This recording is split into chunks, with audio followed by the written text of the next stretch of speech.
One of the most endearing aspects of Neil Young's new memoir, Waging Heavy Peace, is how badly written the book is. In his review in the Los Angeles Times, critic David L. Ulin described Young's book as a mess, sprawling, improvisational, like a sloppy 40-minute jam of Like a Hurricane. I've found Neil's simplicity moving at times, but there is one thing that really ruined Neil Young's book for me. My reason for feeling this way about the book is simple. Neil Young's shocking commercialism free-for-all, spending page after page incessantly promoting some sort of damn sound system called PureTone, a system Neil has a substantial financial stake in. I don't understand PureTone, and I believe that no one in his right mind would ever want to buy whatever the hell it is. But Neil Young is nothing if not the consummate salesman. Example. Waging Heavy Peace is 500 pages divided into 68 chapters. Some chapters as short as one page. Some chapters have titles, like Chapter 22, a note about Ronald Reagan. Chapter 12 is called, And Now a Word from PureTone. It's pure commercial propaganda. And Chapter 27, make that 37, is called Another Word from PureTone. It's about as self-serving as it gets. And this is no joke. I'm not lying. The problem seems to be that Mr. Young, 66 years old next November, envisions himself as the hippie Steve Jobs of the rock and roll world. I invite you to examine the dust jacket of Walter Isaacson's insanely popular biography called Steve Jobs. Now compare it to Mr. Young's new book. Do you see what I mean? Do you believe that it's a coincidence that both of these books look so much alike? That's the last thing you'll believe after you've read Neil Young's Waging Heavy Peace.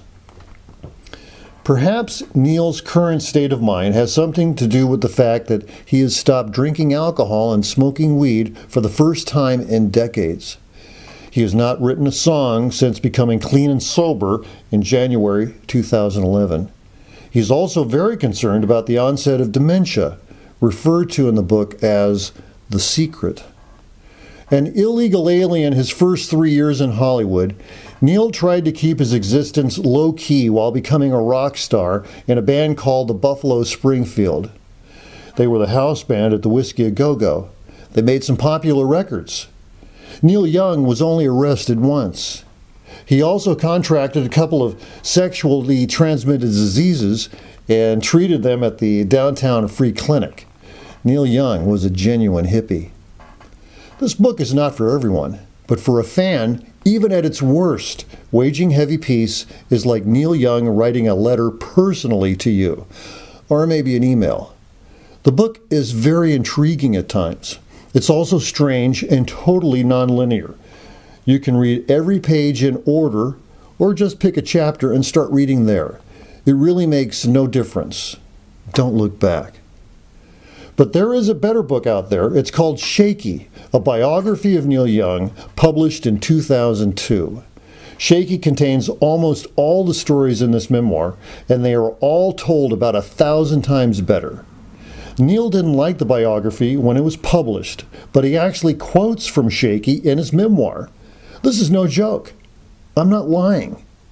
And reading between the lines of Waging Heavy Peace is really easy. Because of reading this book, I now believe that Neil Young's relationship with his wife Peggy is not so good. I no longer believe that he is nearly as rich as people think he is. And I'm especially disappointed that Neil Young ruined this book with the damn commercials. Shame on you. Now go write another book.